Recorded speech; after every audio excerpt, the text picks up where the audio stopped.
अवधेश प्रताप सिंह विश्वविद्यालय का 11वां दीक्षांत समारोह आज मनाया गया। कार्यक्रम में राज्यपाल मंगू भाई पटेल शामिल हुए। दीक्षांत में विश्वविद्यालय की ओर से जारी किए जाने वाले उपाधि और गोल्ड मेडल का वितरण भी राज्यपाल एवं अन्य अतिथियों के द्वारा किया गया। वहीं दीक्षांत समारोह कार्यक्रम में राज्यपाल के साथ उप मुख्यमंत्री राजेंद्र शुक्ला भी शामिल हुए। मुख्य वक्ता के रूप में वृंदावन धाम के आनंद धाम पीठ के सिद्धेश्वर महाराज भी शामिल हुए। राज्यपाल के द्वारा 86 उपाधियां वितरित की गई। 12 गोल्ड मेडल व 115 छात्रों को स्वर्ण पदक दिए गए।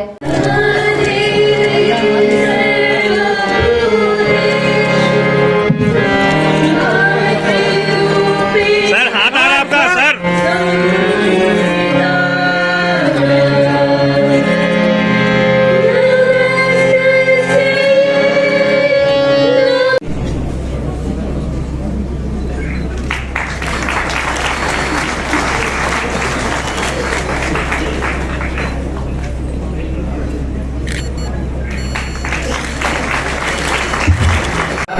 प्रोफेसर मृणाल श्रीवास्तव जी,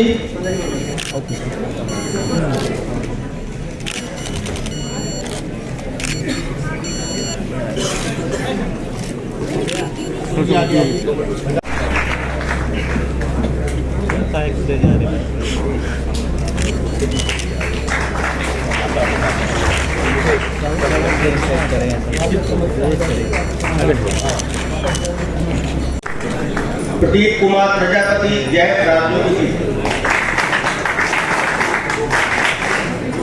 स्नातकोत्तर विभाग संध्या सिंह चंदेल पर्यावरण, प्रिया गौतम बायोटेक्नोलॉजी, आकांक्षा वर्मा बायोटेक्नोलॉजी, देवांशी द्विवेदी बायोटेक्नोलॉजी, शुक्ला और संकाय अध्यक्षगण कुल सचिव के नेतृत्व में अभी इस सभागार में पधारेंगे। यहाँ उपस्थित सभी आदरणीय अतिथिगण और विद्यार्थियों से अनुरोध है कि दीक्षांत आप देश आने वाले देश में आप देश के लिए एसेट हैं। बेरोजगारी का रोना नहीं रोना, उसके बारे में तो हमारे महाराज जी ने पूरा बता दिया है कि हमें नौकरी लेने वाला नहीं, नौकरी देने वाला बनना है। लेकिन ऐसा नहीं है कि आपको नौकरी का अधिकार नहीं है, वो भी दोनों चीजें चलेगी साथ साथ। लेकिन वो संवेदना, शिक्षा, शिक्षित व्यक्ति यदि संवेदनशील है, यदि डॉक्टर संवेदनशील है, यदि इंजीनियर संवेदनशील है, यदि प्रोफेसर संवेदनशील है, तो हम कल्पना नहीं कर सकते हैं कि फिर कोई ताकत नहीं जो हमारे भारत को विश्व गुरु के स्थान पर पहुंचने से रोक सके। जो हमारा मिशन है, जो हमारा लक्ष्य है, कोई ऐसा कारण नहीं है कि हमारे देश को आर्थिक महाशक्ति बनने से रोक सके। उस दिशा में हम मजबूती के साथ आगे बढ़ रहे हैं। और इसलिए आप सब यहाँ सब से जब जाएंगे तो एक नए जुनून, एक नए चीज, एक नई तड़प के साथ न सिर्फ आप अपने भविष्य को बनाने के लिए प्रयास करने में सफल हो सके, ऐसी मैं शुभकामनाएं देता हूँ। यदि आप स्वयं का रोजगार व्यवसाय करना चाहते हैं तो उसमें आप सफल हो, ऐसी मैं शुभकामनाएं देता हूँ। और उसके साथ साथ समाज और देश के प्रति क्या आपकी जिम्मेदारी है, ये भाव लेके यदि आप आगे बढ़ेंगे तो फिर उसी फूल की तरह आप महके जो सुगंध से भरा होता है। लोग आपको आकर्षित होंगे, आपको देख के खुश होंगे। अभी महाराज जी ने कहा ना कि मुस्कुराना है, तो उसमें एक चीज और जोड़ रहा हूं, मुस्कुराना और शुक्राना। हमें मुस्कुराना भी है, और यदि किसी से अगर कुछ काम होता है तो हमें उसको कंजूसी भी नहीं करना, उसका शुक्रिया भी अदा करना। तो मुस्कुराना और शुक्राना इस मंत्र को लेके आप उज्जवल भविष्य के को गढ़ने का सपने को लेकर आप आगे बढ़े और आपका सपना पूरा हो, ऐसे अवसर पर मैं शुभकामनाएं देता हूँ। विश्वविद्यालय परिवार को बधाई देता हूँ। तो इसलिए राज्यवासी रीवा में है, अब पूरा देश और पूरे देश की नजर रीवा में है, इससे हमारी रीवा का प्रचार होगा। हमें तो अपने रीवा को प्रचार, रीवा की ब्रांडिंग, रीवा का विकास, रीवा महानगर बनने की दिशा में आगे बढ़ रहा, हम नहीं कहते, अब जमाना कहता है कि रीवा महानगर बनने की दिशा में मजबूती के साथ आगे बढ़ रहा है। और हम वो सारे काम जो रीवा को महानगर बनाने के लिए जरूरी है, आने वाले पिछले वर्षों में भी लोगों ने देखा है होते हुए, और आने वाले वर्षों में भी लोग होते हुए देखेंगे। और एक दिन ये कहने के लिए मजबूर हो जाएंगे कि मध्य प्रदेश ही नहीं, हिंदुस्तान के विकसित इलाकों में कम समय में ज्यादा विकास कहाँ हुआ है, इसको देखना है। तो महाराष्ट्र के किसी जिले में मत जाओ, गुजरात के किसी जिले में मत जाओ, मध्य प्रदेश के रीवा जिले में जाके देखो कि कम समय में ज्यादा विकास कैसे होता है। इस प्रकार के रीवा को बनाने का सपने को हम लोग पूरा करेंगे। एक बार फिर से महामहिम का बहुत बहुत अभिनंदन और स्वागत मैं करता हूँ। महाराज पूज्य जी महाराज जी का बहुत बहुत स्वागत अभिनंदन करता हूँ। और आप निकला रहे मजबूरी मुस्कुरा लीजिए और नीचे उतर कर हमको कुलपति जी ने कहा है कि सावधान ये हाथ में हमेशा रखना चाहिए, तो हम आपकी आज्ञा का पालन कर रहे हैं। मैं क्यों कर पा रहा हूँ, हमको एक ही चीज का आज्ञा है, धर्म दंड लेकर हम खड़े रहते हैं। तो वो नीचे उतर करके और आप कहो आप बड़ा मुस्कुरा रही थे, आप पानी पिलाइए, निकाल के एक सैंडल मारेगी। अरे तेरी नौकरी खत्म हो गई, 1 घंटे की हमारी ड्यूटी थी, वो एक मुस्कुराहट है उनकी नौकरी है, नौकरी के लिए मुस्कुराना पड़ रहा है। तो हमारी बेटियां हैं, मैं जब भी फ्लाइट में जाता हूँ पहले पकड़ लेते हैं, बाबा जी आप ही बोलते हो हम लोगों के विषय में, ताकि आप हमारी बच्ची हो। मैं बोलता हूँ कि ये धार्मिक यात्रा भी, मनुष्य की यात्रा भी ऐसी है। कैसे बोला, हमारे एयर होस्टेस की मुस्कुराहट जो केवल नौकरियों पर निर्भर है 1-2 घंटे के लिए, परंतु एक हमारे श्री कृष्ण भी हैं। जब जरासंध और काल यवन ने मथुरा के ऊपर हमला किया 23 करोड़ सेना लेकर के, काल यवन जहां से आया था भौगोलिक दृष्टिकोण से उसको आज का इजिप्ट कहते हैं। इजिप्ट का राजा आया राक्षसों के रूप में, जब हमला किया उसने पूछा जरासंध से मैं कृष्ण को पहचानूंगा कैसे? कृष्ण को पहचानने का एक ही उपाय है, धोती मोर बनाइए तो कोई भी 1 रुपए में खरीद के आ जाएगा, और कोई परमानेंट पर्सन हो बताओ। बोला मुस्कुराता बोला मुस्कुराता, आजकल तो झूठे मुस्कुरातों की बड़ी है। सरना जी कैसे है मुस्कुराने भीतर से कहते जरा फिरा कर तो बता कोई मुस्कुराहट भी गड़बड़ है। बोला नहीं, इसकी मुस्कुराहट सच्ची है, वो अनुकूलता प्रतिकूलता दोनों में मुस्कुराता है। 23 करोड़ सेना जिसके पास पर खड़ी हो और वो नंगे पांव आदमी खड़े हैं, और खड़े होकर के जब सामने आए तो 9 कोई बने हुए थे। श्री कृष्ण के ध्यान से सुन लीजिएगा, 9 की तो हवाई हो गई, पर जो ओरिजिनल श्री कृष्ण थे उन्होंने देख करके मुस्कुराया। कालियों ने कहा इसमें यही श्री कृष्ण है। बोला हाँ यही श्री कृष्ण है जो हमेशा मुस्कुराता है। मेरे प्यारे बच्चों, दीक्षांत समारोह के ऊपर अब जब यहाँ से निकलोगे तो आपको एक ही चीज देने आया हूँ, आपके पास मुस्कुराहट हो, पर एयर होस्टेस की नहीं श्री कृष्ण की मुस्कुराहट हो। किसी भी परिस्थिति में आप देश की मुस्कुराहट हो, राष्ट्रवाद की अवधारणा को साबित करिए। एक अंतिम बात बताने के विश्राम देता हूँ, 10 मिनट का समय दिया गया है, इसलिए मैं बंदे भारत एक्सप्रेस पर आऊँ, मैं तो फिर देर बोलता मुझे बता जीवन गया हूँ। एक ही बात कहकर विश्राम करता हूँ, याद रखिए इस विद्या का सिर्फ इतना ही मतलब है कि आप टेंशन, डिप्रेशन और तनाव से मुक्ति का जीवन जी सको। छोटे छोटे 5-10 साल के बच्चे से मामा मैं टेंशन में हूं, अरे यार तू तो खुद मेरा सन है, तुझे कहां से सन हो गया? टेंशन अभी भी नहीं हुआ, टेंशन आ रहा है, कहां से सन आ गए हमारे पास? ये टेंशन शब्द कभी भारत में था नहीं, पर ये दुख की बात है कि आज 74% भारतीय मेंटल एंजाइटी के शिकार है, 81% पूरी दुनिया में मेंटल एंजाइटी के शिकार है। और जिसको आप विकसित कंट्री समझते हो अमेरिका, वो 90% मेंटल एंजाइटी के शिकार है। ये कैसा विकास है?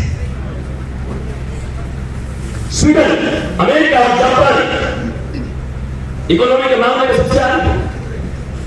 हफ्ते में कुछ रेटिंग उलट पलट होती रहती है, क्षमा करिएगा, हो सकता है कोई और आगे निकल जाए, ये तो दौर है। लिटरेसी के मामले में टॉप, और अवसाद के मामले में, डिप्रेशन के मामले में भी टॉप, और आत्महत्या के मामले में भी ये तीनों ही कंट्री टॉप। ये रिश्ता क्या कहलाता है?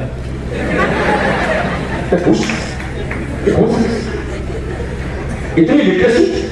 केरला के गवर्नर बैठे थे आरिफ मोहम्मद खान जी, हमारे बड़े अच्छे प्रिय हैं, निरंतर उनका आना होता है आश्रम में। हम अभी एक कार्यक्रम में थे, हमने पूछा राज्यपाल महोदय, राज्यपाल शब्द कितना प्यारा है, आप देखिए, राज्य के पालन करने वाले। राज्य के पालन करने वाले जो होते हैं उनको कहते हैं राज्यपाल। इस मध्य प्रदेश को अपने पुत्र और अपने संतान की भांति पालने का जिन्होंने अपना विचार बनाया है, वो हमारे महामहिम मंगू भाई जी उस प्रकार के राज्यपाल तक के लिए ये राज्यपाल। अंग्रेजी वाली बात छोटी थी, हम लोग गवर्नर नहीं बोलेंगे, राज्यपाल हमारे राज्य के पालन करता है। हमारे राज्य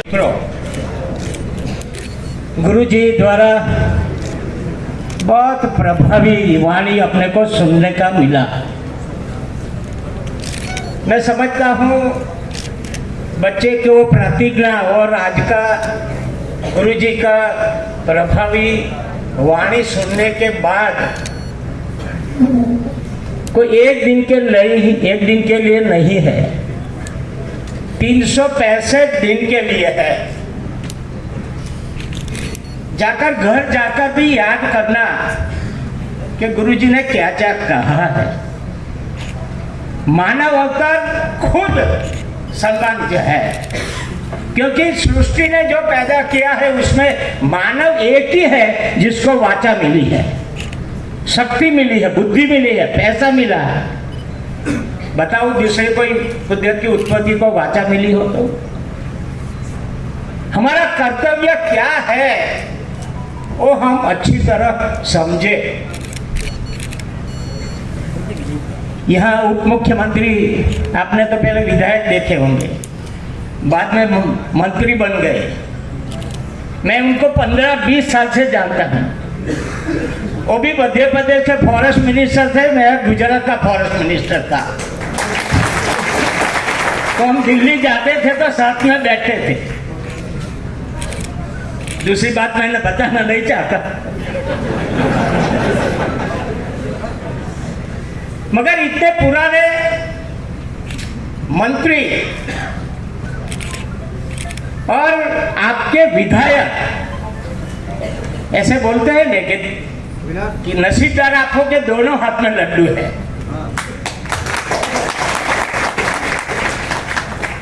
और कल से मैं उनके साथ, मेरे साथ रहे हैं, मैं देखता भी रहता हूँ, पब्लिक में भी देखता रहता हूँ और कार्यक्रम में भी देखता रहता हूँ कि उन्होंने कैसे सक्रियता से विधायक का जो जिम्मेवारी है अच्छी तरह उन्होंने निभाई है।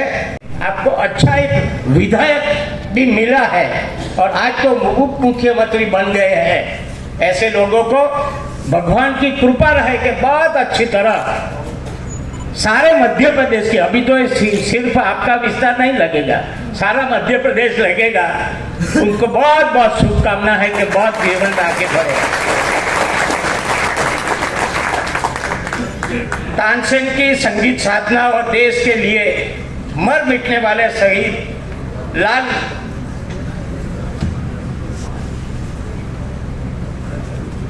श्याम सिंह प्रतापी भूमि रीवा में स्थित अवधेश प्रताप सिंह विश्वविद्यालय के 11वें दीक्षांत समारोह में शामिल होकर मुझे बहुत प्रसन्नता हो रही है।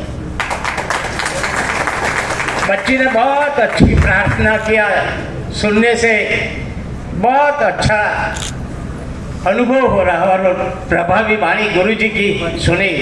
मैं समझता हूँ बहुत कम ऐसे सुनने मिलता है, इसलिए मैं गर्व की लाठी अनुभव करता हूँ। खुशी है कि स्वतंत्र सेनानी विंध्य प्रदेश के प्रधानमंत्री कैप्टन अवधेश प्रताप सिंह के नाम पर स्थापित विश्वविद्यालय विंध्य क्षेत्र में उच्च शिक्षा की अलग जगह रहा है।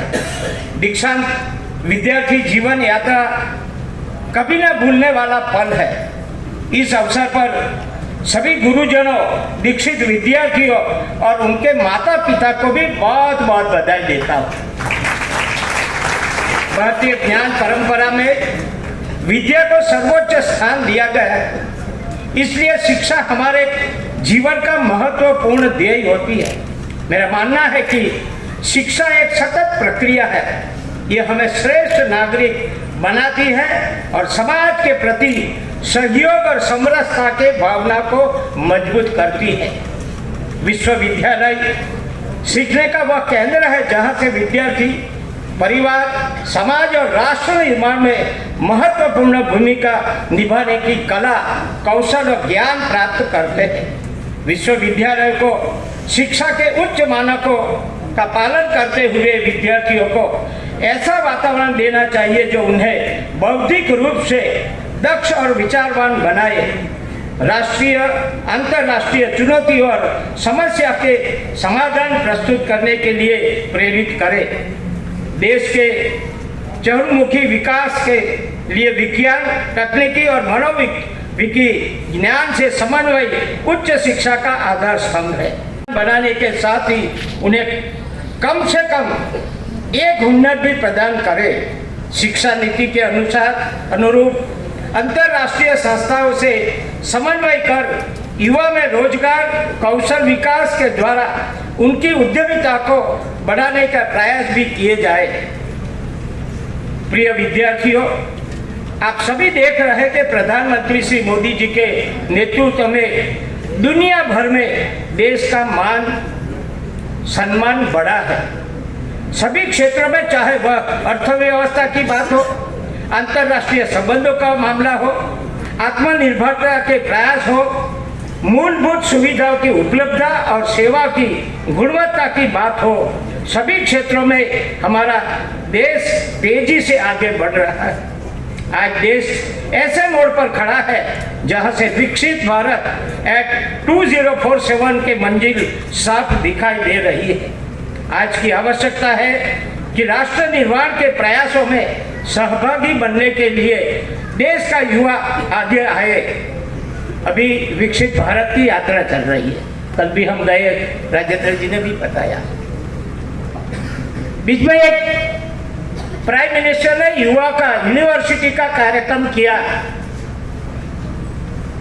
वो कार्यक्रम में करीब जो सरकार की ओर से जो यूनिवर्सिटी चल रही, सभी यूनिवर्सिटी के वाइस चांसलर और वीडियो कॉन्फ्रेंस से भी करीब 80 जितने वीसी और प्रोफेसर में भी जुड़े हुए थे और करीब 25,000 जितने बच्चे भी जुड़े हुए थे। विकसित भारत का 25 साल है, उसमें आज के युवा वर्ग पर भी बहुत बड़ी अपेक्षा है कि देश को कैसे आगे बढ़ाया जाए। अभी देश विश्व गुरु बनने जा रहा है, उसमें आपका भी योगदान होना चाहिए। आपके सोच में भी, विचार में भी कोई सक्रियता ऐसी भाग आपको याद करना चाहिए कि जैसे हमारा देश और आगे बढ़े और हमारा योगदान उसमें रहे। इसके लिए युवाओं को भी प्राइम मिनिस्टर ने आह्वान किया है।